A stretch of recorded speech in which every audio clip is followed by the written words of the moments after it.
Mari saat ini kita sama-sama sebelum mendengar firman Tuhan, kita datang pada Tuhan yang hidup. Tuhan, terima kasih untuk hari ini mengingatkan kami semua.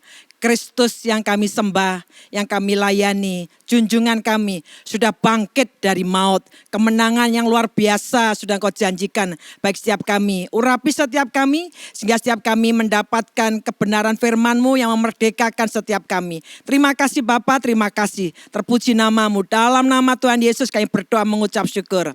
Amin, amin. Selamat Paskah, Happy Easter. Saat ini kita akan sama-sama melihat firman Tuhan. Paskah sudah berulang-ulang kita peringati dan pastilah banyak khotbah-khotbah seputar tentang Paskah.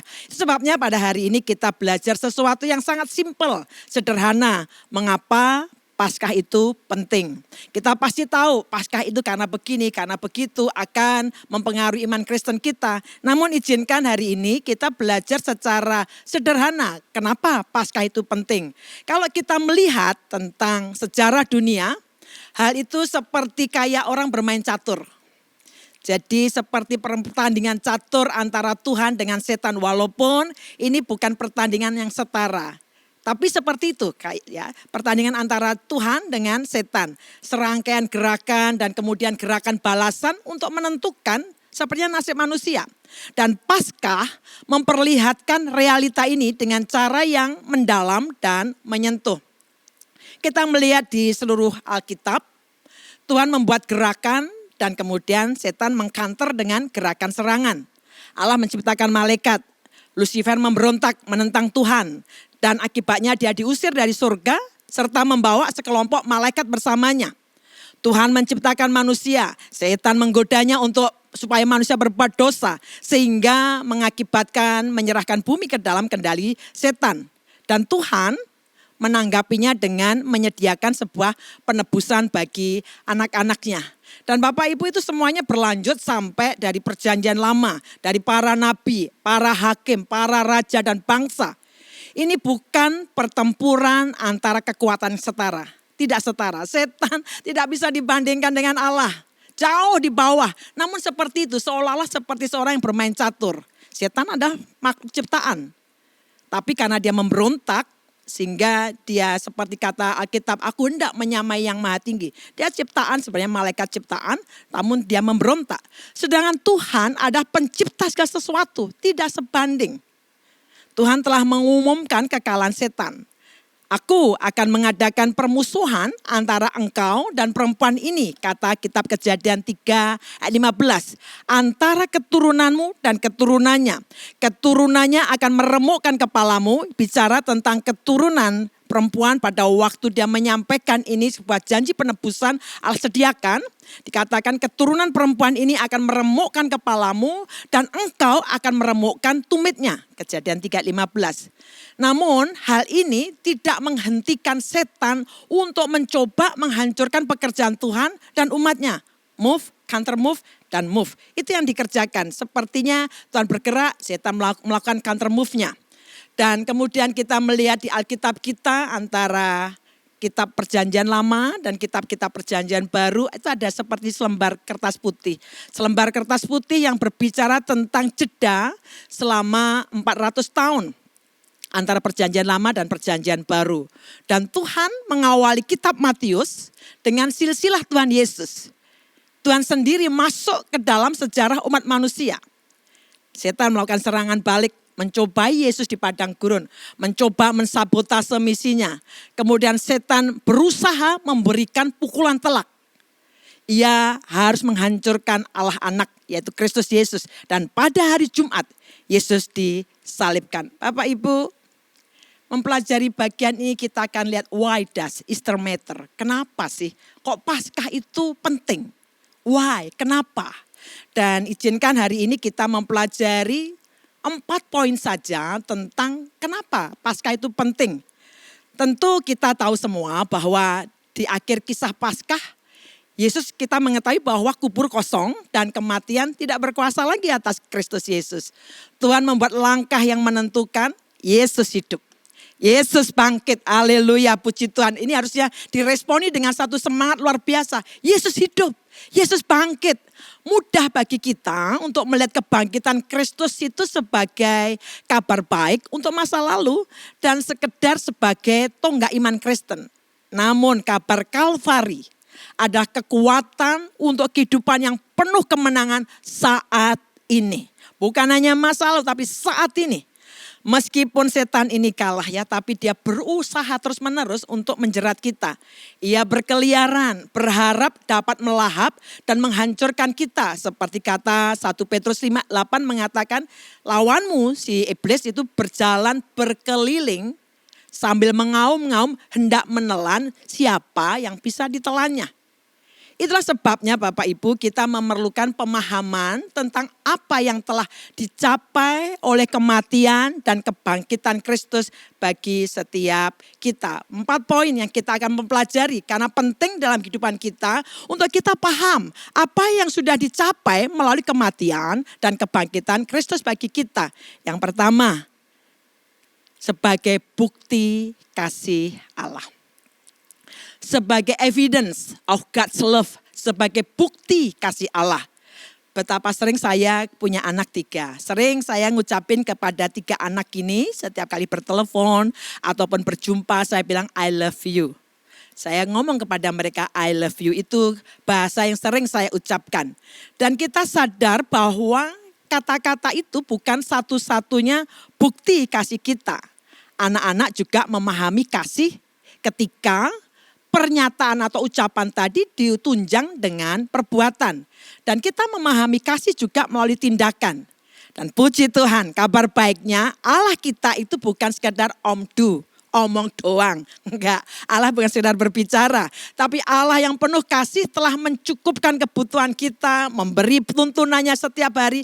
Namun bukti kasih nyatanya ditunjukkan di Kalvari.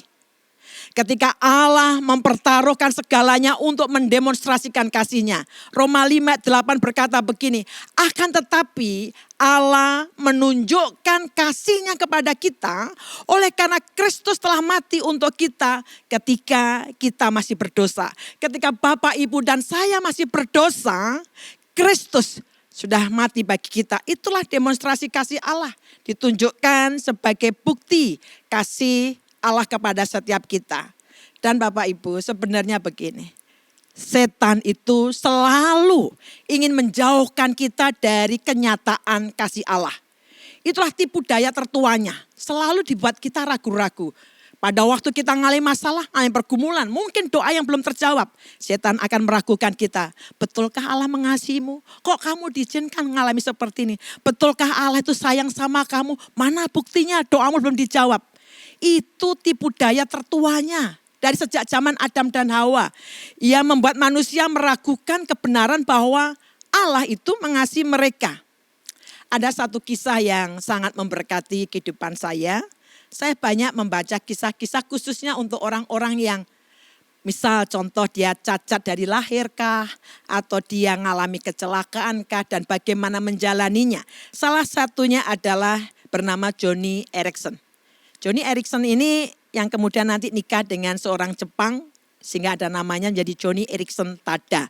Di bulan Juli 1967, ketika dia berenang mengalami kecelakaan yang mengakibatkan kerusakan tulang belakang yang membuat dia lumpuh dari leher sampai bawah. Lahirnya tidak cacat, lahir normal, dia berenang dalam olahraganya, mengalami kecelakaan di bawah laut sehingga mengakibatkan syarafnya tulang belakang sampai ke bawah lumpuh. Selama berbulan-bulan dalam penderitaannya di rumah sakit yang mengalami depresi berat. Bapak Ibu kalau orang sehat ataupun Bapak Ibu mengalami satu kondisi baik-baik tiba-tiba dihantam sebuah masalah satu kondisi.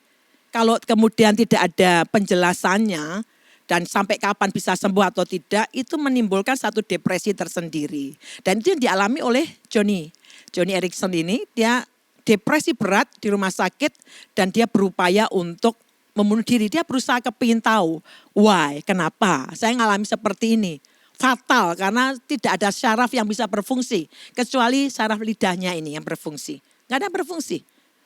seperti seonggok, mohon maaf, daging yang hanya bisa fungsi lidahnya saja.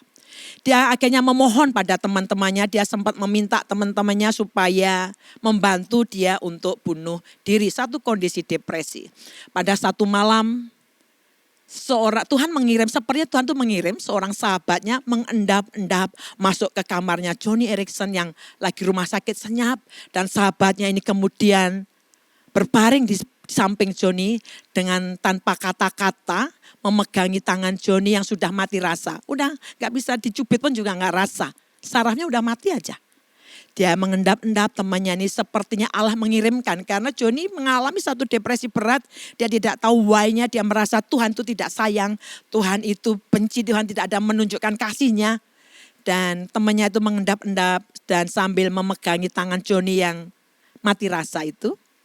Dia menjawab keluhan Joni dan berkata, Jackie, dia bilang dalam bahasa Inggris, it's been so hard and so scary, I'm afraid, kata dia. Jackie, katanya, ini memang sangat berat dan menakutkan dan aku takut. Kemudian sahabatnya ini pelan-pelan menyanyikan lembut lagu yang bernama, judulnya Man of Sorrow. Orang laki-laki yang menderita, orang yang penderita gitu ya, bahasa sederhananya. Dia mengatakan dalam satu liriknya itu, what a name. Betapa luar biasanya nama itu. Anak Allah yang datang. Sehingga kita orang berdosa dipulihkan. Haleluya. What a savior. Betapa luar biasanya juru selamat kita. Kemudian sahabatnya juga bilang begini, Jackie, you are not the only one. Kamu bukan satu-satunya yang dilumpuhkan. Jackie Joni Eareckson harus lumpuh. Mengakibatkan lumpuh dari leher sampai ke bawah. Dan sahabatnya bilang, kamu bukan satu-satunya yang dilumpuhkan. Ada satu pribadi yang tidak berdosa, yang tidak bersalah. Hanya untuk menanggung dosa manusia. Dia harus dilumpuhkan, yaitu Kristus Yesus. Yesus tidak memaku dirinya sendiri. Dipaku oleh ciptaannya. Kakinya dilumpuhkan, tangannya dilumpuhkan. Dia bisa bertindak memakai kealahannya, tapi memilih untuk tunduk pada kehendak Tuhan. Dan kita melihat bagaimana akhirnya apa yang dilakukan Kristus itu membuat orang berdosa dipulihkan.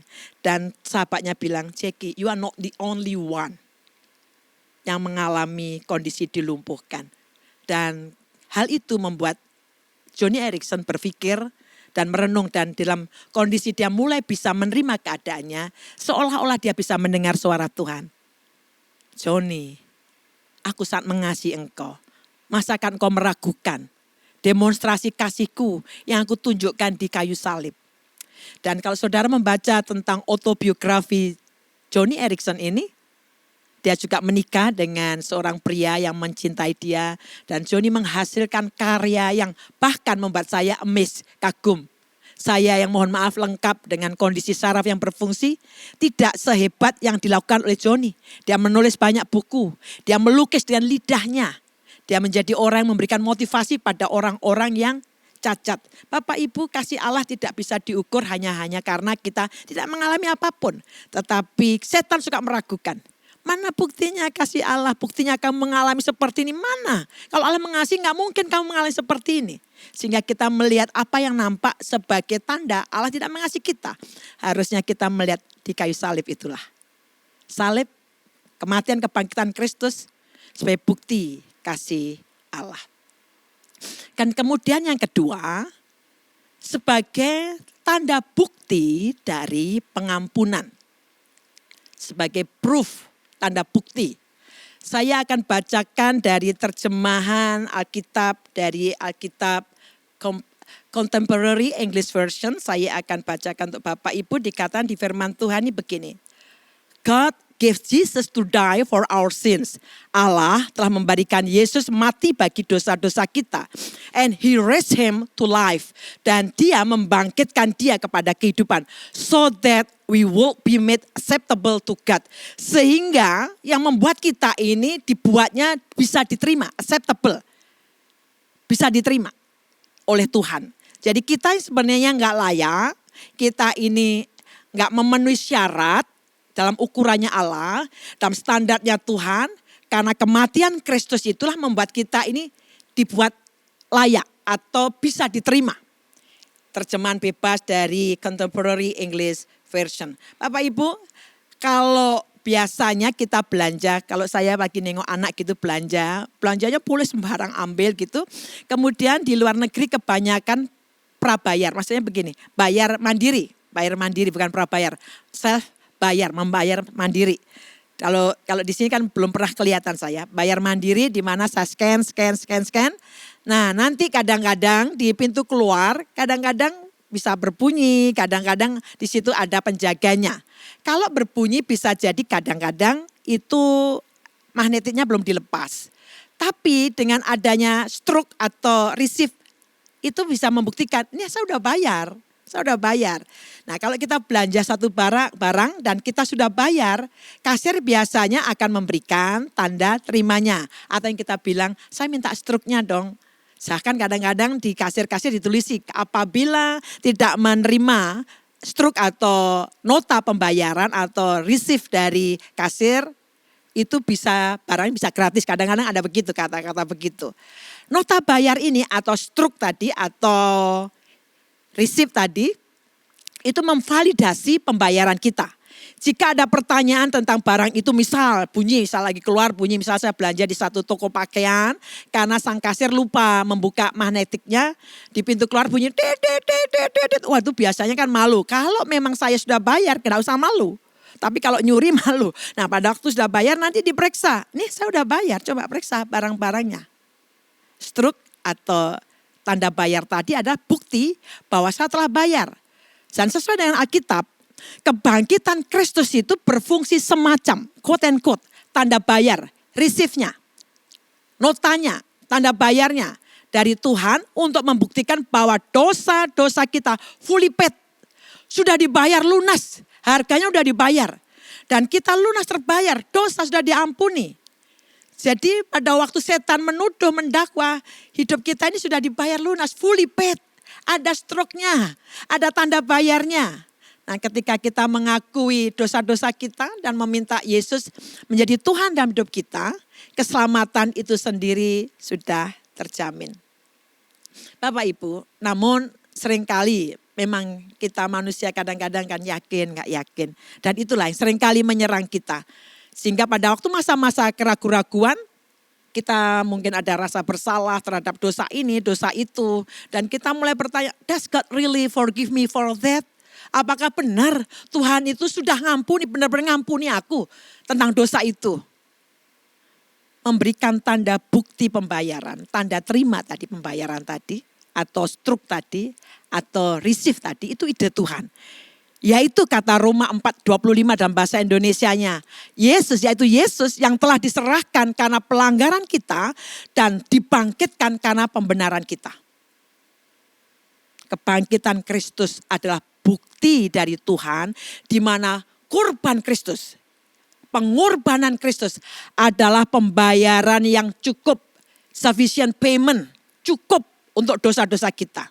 Tidak kurang, sudah cukup. Pada waktu Kristus mati di kayu salib, kebangkitannya menunjukkan bahwa sudah dibayar lunas. Dan kurban Kristus itu sufficient payment, pembayaran yang cukup terhadap dosa-dosa kita. Kalau kita diperhadapkan dengan konsekuensi dosa, namun kita perlu menyadari bahwa eternal bill, tagihan kekalnya sudah dibayar lunas. Coba katakan kanan kiri, bicarakan kepada kanan kiri, aku sudah dibayar lunas oleh darah Yesus. Tidak pakai settlement, tidak pakai cicil, sudah dibayar lunas. Haleluya, puji Tuhan untuk hal ini. Kita bersyukur bahwa kebangkitan Kristus menunjukkan bahwa itu tanda bukti bahwa Allah sudah mengampuni setiap kita. Yang ketiga, kenapa Paskah itu penting? Why does Easter to matters? Kenapa? Why? Yang ketiga, sebagai pemulihan hubungan.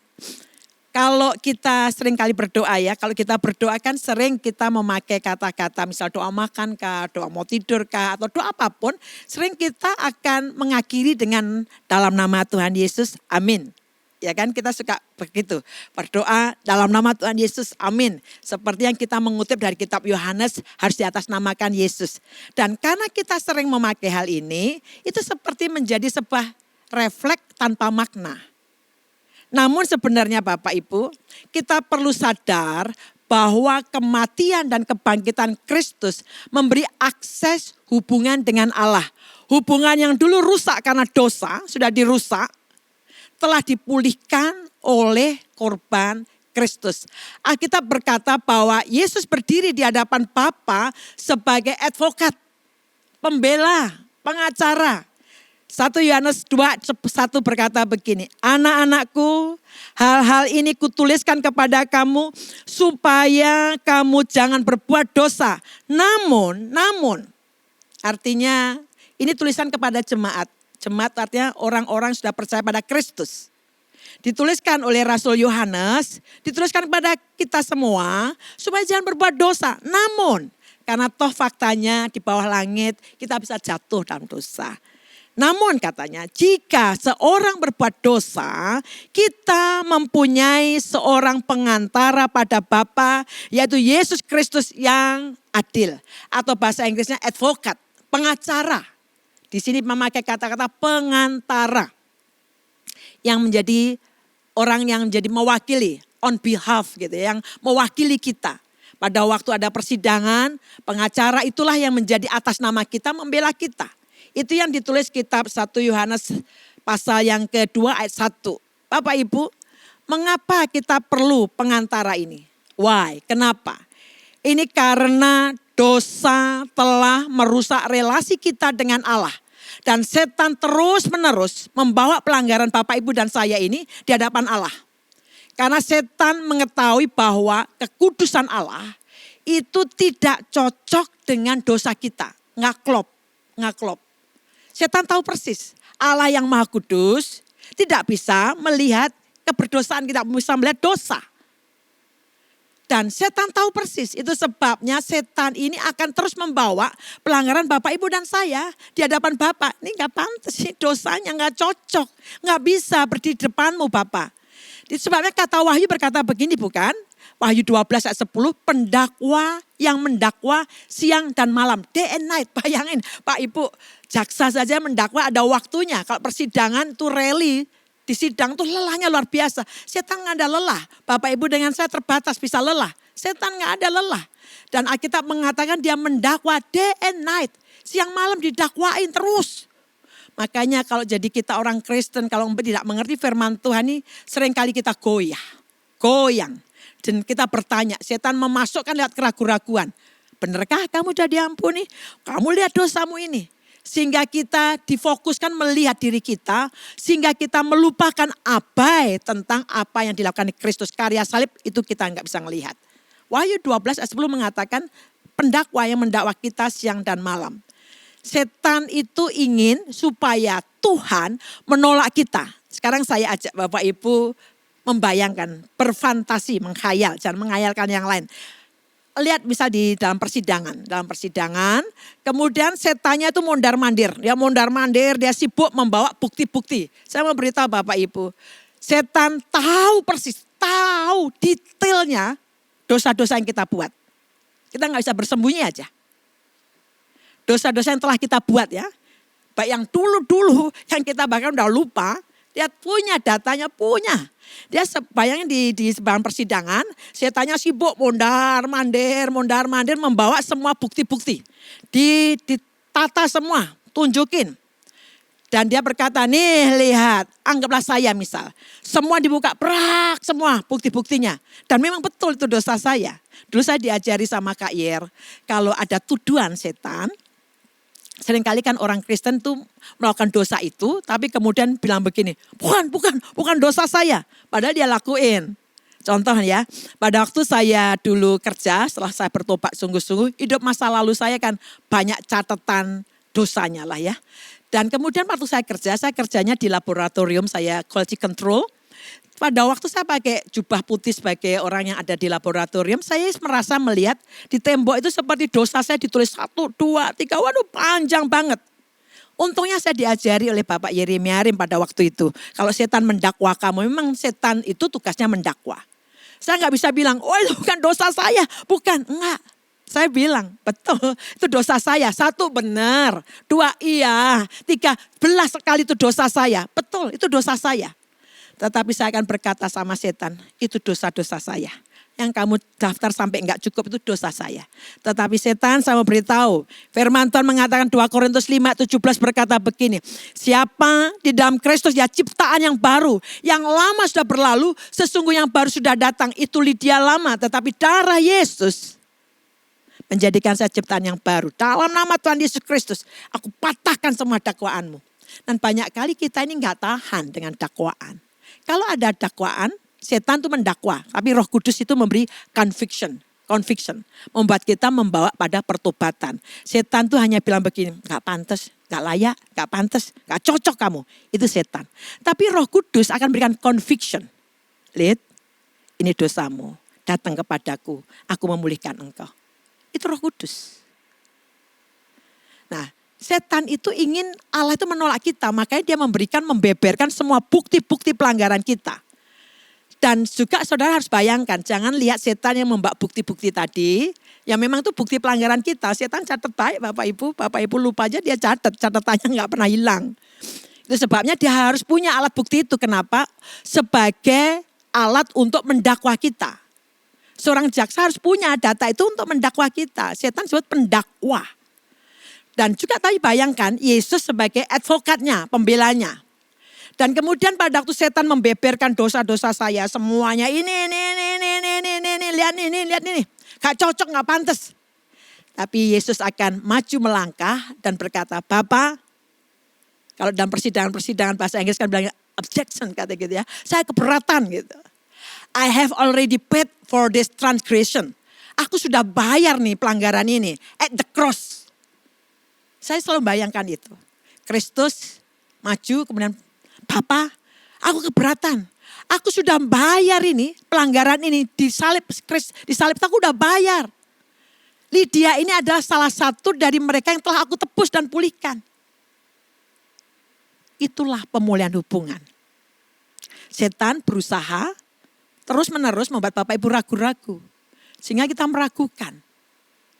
Darah Yesus itu mahal Bapak Ibu. Fully paid, bayar penuh. Dan selalu saya bayangkan di dalam persidangan ilahi, setan berusaha menunjukkan semua kesalahan. Wah Bapak Ibu kalau nggak ada pembela kita, nggak ada Kristus, habis kita ini. Hidup terpuruk karena didakwa terus menerus. Dan tidak punya pembela yang bisa membela kita. Tapi Kristus puji Tuhannya. Kristus membela kita. Dia berdiri di hadapan Bapa dan berkata, Bapa, aku keberatan. Aku sudah membayar penuh untuk pelanggaran ini di kayu salib. Terdakwa ini ada salah satu dari mereka yang telah aku tebus dan pulihkan. Saudara, manfaat ketika why does Easter matter? Kenapa Paskah itu penting? Yang ketika pemulihan hubungan. Ketika kita berdoa dalam nama Yesus, amin. Ini bukan sekedar basa-basi tanpa arti. Tapi sebenarnya kita sedang berkata begini, Tuhan, aku datang kepadamu dan menyampaikan permintaan-permintaan ini di hadapanmu. Namun karena aku tidak memenuhi syarat kekudusanmu, tidak ada seorang pun, sebaik apapun lah. Tidak ada yang bisa memenuhi syaratnya Tuhan. Gak bisa, tidak kompatibel, gak cocok. Walaupun kita pernah melakukan dosa ini, dosa itu, gak bisa memenuhi syarat. Tapi pada waktu kita berdoa dalam nama Yesus itu sebenarnya seperti begini loh Bapak Ibu ya. Tuhan aku datang kepadamu menyampaikan permintaan-permintaanku ini di hadapanmu. Namun karena aku tidak memenuhi syarat kekudusanmu, aku datang on behalf gitu ya. Aku datang di bawah kebenaran putramu Yesus Kristus. Yang Bapak lihat itu bukan kita, tapi darah Yesus, kebenaran Kristus yang menudung kita. Sebabnya kitab Ibrani kan berkata, dengan penuh keberanian kita menghampiri tahta kasih karunia Allah. Bukan karena kebenaran kita. Kita ini nothing. Tapi karena Kristus, kebenaran Kristus menudungi kita. Sehingga kita dilayakkan. Yang terakhir, yang keempat.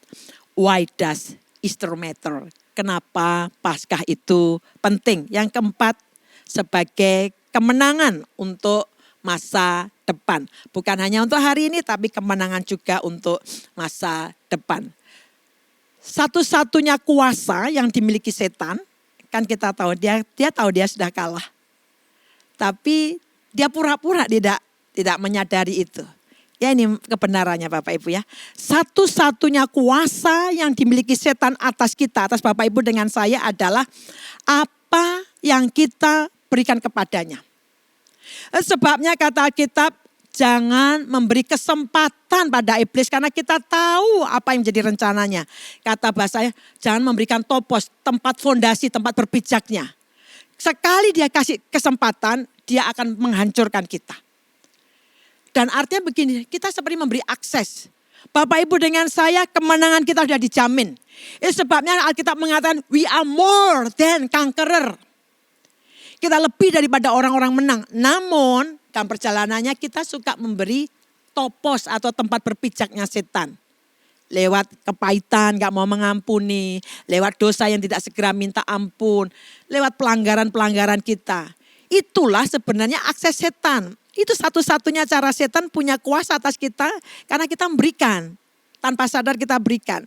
Setan tahu bahwa ia adalah musuh yang kalah dan hancur di kayu salib. Dan ketika kubur Yesus kosong karena Kristus bangkit, itulah kehancuran telak bagi setan. Seperti orang main catur, skakmat.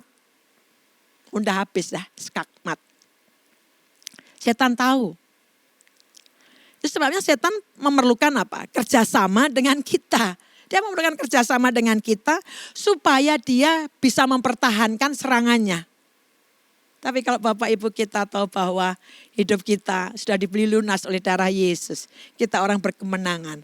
Kita memperkatakan setiap kali setan berupaya ingin mendapatkan akses. Kita berkata, roh jiwa tubuhku milik Kristus. Beli lunas terbayar. Setan kamu tidak punya bagian apapun dalam hidupku. Kristus tidak patungan dengan setan. Lunas. Pernah lihat ya kalau kebakaran, dulu kalau saya kan di SAR ya, tim SAR gitu.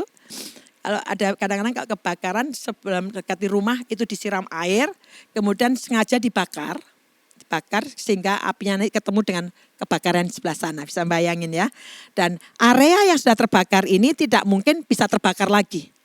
Karena tidak ada lagi rumput atau tanaman yang bisa terbakar. Sudah terbakar. Jadi dia tidak bisa lagi mencapai ke tempat yang belum terbakar. Sama Bapak Ibu. Api biasanya tidak bisa lagi membakar tempat yang sudah misal rumputnya sudah terbakar semua. Di daerah sini rumput terbakar. Kebakarannya dari sana, ini rumah kita tapi segede besar begitu sekeliling sudah terbakar semua. Jadi api dari sana nanti jumpanya ketemunya dengan lahan yang sudah gosong. Sehingga tidak bisa mencapai ke tempat saya. Itu ilustrasi sederhananya. Yesus telah membakar dosa-dosa kita di salib. Memang akan selalu ada godaan untuk berbuat dosa. Tapi Yesus telah menanggung semuanya. Yesus dicobai namun tidak berdosa. Dihukum tanpa sebab. Api iblis tidak akan mampu menyakiti kita selama Bapak Ibu dengan saya berdiri teguh di dalam Kristus Yesus. Dalam Paskah ini Bapak Ibu. Mari kita semakin mendekat pada Kristus Yesus. Dan dengan firman-Nya serta pengajarannya. Satan has no counter move to stop what God has already done. Setan tidak memiliki cara counter move, gerakan yang untuk membalas. Setan tidak memiliki cara untuk menghentikan apa yang Tuhan telah lakukan. Setan sudah diskatmat. Yesus bangkit, Yesus menang. Kemenangannya diberikan pada Bapak Ibu dengan saya yang percaya padanya. Bukan sekedar jaminan masuk surga. Tapi hari ini kemenangan itu bisa kita alami. Saat ini apapun kondisi Bapak Ibu. Setan berusaha meragu-ragukan engkau. Seolah-olah membisiki kita. Allah gak mengasihi engkau. Mana buktinya Allah mengasihi engkau. Saya memberitahu kebenarannya. Dia demonstrasikan di kayu salib. Harga yang mahal. Hanya supaya Bapak Ibu tahu bahwa Allah tidak sekedar omong doang. Dia buktikan kasihnya dengan tindakan. Mahal harganya. Dan juga Paskah sebagai bukti tentang pengampunan. Seperti orang belanja ada struknya. Dan setan tidak punya hak untuk mendakwa kita karena Kristus sudah membayar lunas. Dan Paskah juga merestorasi hubungan antara Allah dengan manusia yang sudah rusak karena dosa. Dan yang terakhir, bahwa Paskah juga memberi kemenangan untuk masa depan. Kiranya renungan firman Tuhan ini membangkitkan iman percaya kita. Di momen Paskah ini kita mengalami kemenangan Kristus yang sudah bangkit dari maut. Mari kita sama-sama datang pada Tuhan. Kita berdoa kepada Tuhan. Kita akan berdiri bersama-sama. Kita naikkan doa kita. Tuhan yang baik, yang kami sembah dalam nama Kristus Yesus. Sungguh hari ini kami diteguhkan kebangkitan-Mu, kemenangan-Mu atas maut menunjukkan bahwa Allah Engkau mendemonstrasikan kasih-Mu di kayu salib. Kasih yang luar biasa. Kami memiliki Allah yang menunjukkan kasih-Nya. Membuktikan Engkau kasih-Mu luar biasa. Kondisi kami saat ini, pergumulan kami tidak meniadakan kasih-Mu. Engkau mengasihi kami. Bahkan selagi kami masih berdosa, Engkau mati bagi setiap kami. Terima kasih Tuhan untuk saat ini. Kalau ada di antara kami hari ini, ketika kami hadir di ibadah Paskah, kami sedang mengalami keraguan-raguan. Betulkah aku sudah diampuni? Kalau Engkau sungguh-sungguh datang pada Kristus, percayalah darahnya lebih berkuasa daripada dosa yang sedang Engkau tanggung saat ini. Tuhan, kalau ada yang sakit, kami juga mau berkata, oleh bilur-bilur Kristus, kamu sudah sembuh. Kemenangan-Mu menjamin kami hidup dalam jalan kemenangan Tuhan. Dan bukan hanya untuk hari ini, tapi untuk selama-lamanya. Terima kasih Tuhan, kami bisa bersorak, haleluya. Karena Kristus sudah bangkit dan menang. Terima kasih Tuhan, terima kasih. Bapak Ibu yang kasih Tuhan, arahkan hatimu kepada Tuhan. Kiranya kasih Bapa yang melimpah-limpah itu terarah bagi kita semua. Dan melimpahi kita dengan damai sejahtera. Percayalah akan kebesaran tangan Tuhan yang membuat tanganmu, apa saja yang kerjakan oleh kedua tanganmu, Tuhan tandai dengan keberhasilan. Allah memberkati rumah tanggamu, Allah memberkati pekerjaanmu, Allah memberkati masa depan anak-anakmu, studimu diberkati. Dilimpahkannya berkatnya dalam kehidupanmu supaya hidup menjadi berkat bagi banyak orang. Dan kasih Kristus yang dinyatakan, dibuktikan di kayu salib, tangannya berlubang paku untuk menunjukkan bahwa kasih Kristus luar biasa bagi kita. Kiranya kasih Kristus penuh atas hidupanmu, melimpah-limpah. Sehingga sekelilingmu merasakan kasih Kristus. Dan ketahuilah, Roh Kudus nantiasa menyertai kita selama-lamanya. Menuntun, menolong, menghibur, menguatkan. Sampai Kristus datang kedua kali dengan penuh kejayaan dan kemuliaan. Atas berkat nama Allah Bapa, Allah Putra, Allah Roh Kudus. Amin. Tuhan memberkati.